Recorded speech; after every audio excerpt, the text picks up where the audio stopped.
Hey y'all, it is time for tonight's bedtime story. We are back with Annie, who is still pregnant and hungry. Not quite as grumpy today, but at least from my point of view over here, a bit wider today than we were yesterday. You're looking wide. Yeah, you're looking wide. Is that okay? Can I say that? You gonna be mad at me? I don't really care. Eat your food. Alright. Tonight's story is The Flea's Sneeze by Lynn Downey. There's a cow on the first page, so this must be a good story. You ready? On a dark, dark night, on an old farm, in a rickety-crickety, tumble-down barn, everyone slept peacefully. A rat, a cat, a black-eyed bat, a cow, an owl, a feathered fowl, a dog, a hog, an old barn frog. Everyone slept peacefully, but not the flea. No one heard him cough.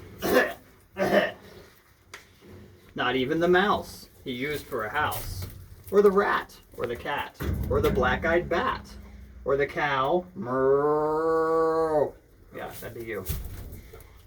Or the owl, or the feathered fowl, or the dog, or the hog, or the old barn frog. They all slept peacefully, but not the flea. No one heard him sniffle, sniffle.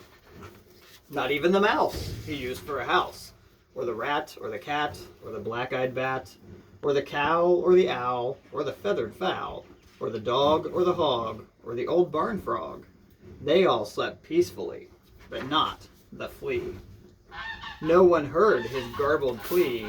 Does anybody have a tissue for me? You really just belched in my face? That's disgusting. It smells awful. Ugh.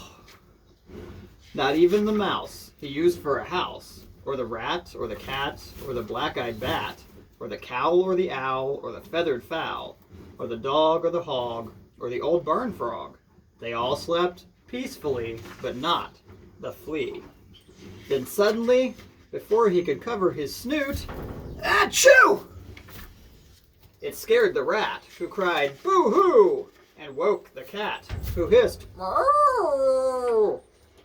It baffled the bat, whose eyes turned blue, and confused the cow, who uttered, meow.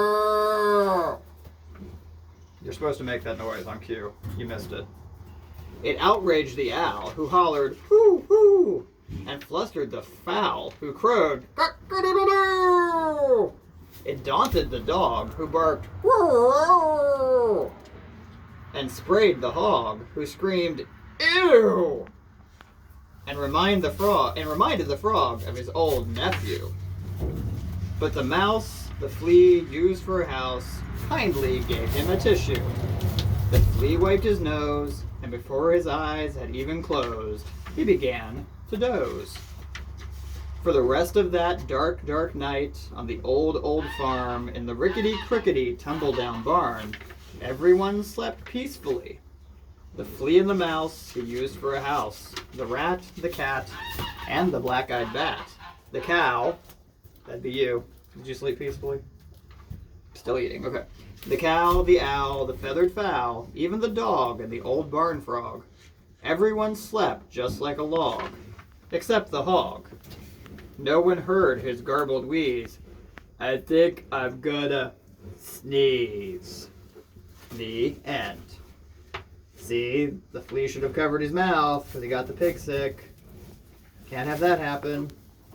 Are you even paying attention? Hey. Didn't think so. Alright, that was tonight's bedtime story, The Flea's Sneeze by Lynn Downey. Annie is obviously enjoying her feed. Plenty of it here. This will be gone shortly, right? Good stuff? Better if I hold it? Awesome. Alright. Hope y'all enjoyed the story, and we will see you again soon.